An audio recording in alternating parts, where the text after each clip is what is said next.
हां, नमस्कार सर. नमस्कार. सर, आपण मागील रेकॉर्डिंगच्या माध्यमातून सांगितलं की 22 मे पासून वादळी वाऱ्यासह जोरदार पाऊस पडणार. मग सर आता 22 मे पासून जे पाऊस आहे ते कोणत्या भागात पाऊस राहील सर?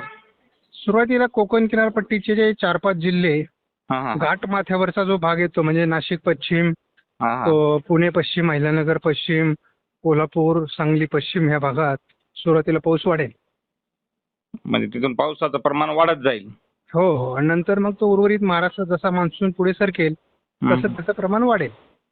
15 जून पर्यंत एक शेतकरी म्हणजे पेरण्याच्या याच्यात राहतील. पाऊस असा पेरणी पडेल. हा, काही भागामध्ये पेरण्या सुरू होऊ शकतात. हां. आणि 20 जून नंतर तर बऱ्याच महाराष्ट्रामध्ये पेरण्या सुरू होतील. बरं सर, म्हणजे पावसाचे खंड म्हणजे जुलैमध्ये राहणार का? यंदा एल निनोचा प्रभाव असल्यामुळे जून पासूनच सुरुवात राहील सर? नाही, जूनमध्ये पाऊस येऊन जाऊनच असतो.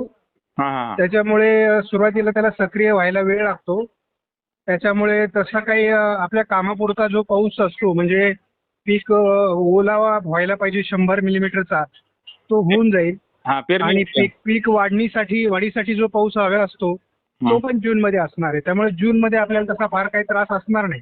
बरं बरं बरं सर. ठीक आहे सर. धन्यवाद सर. आपला ठीक आहे सर. धन्यवाद सर. शेतकऱ्याला ओके समजा माहिती. ओके. धन्यवाद धन्यवाद.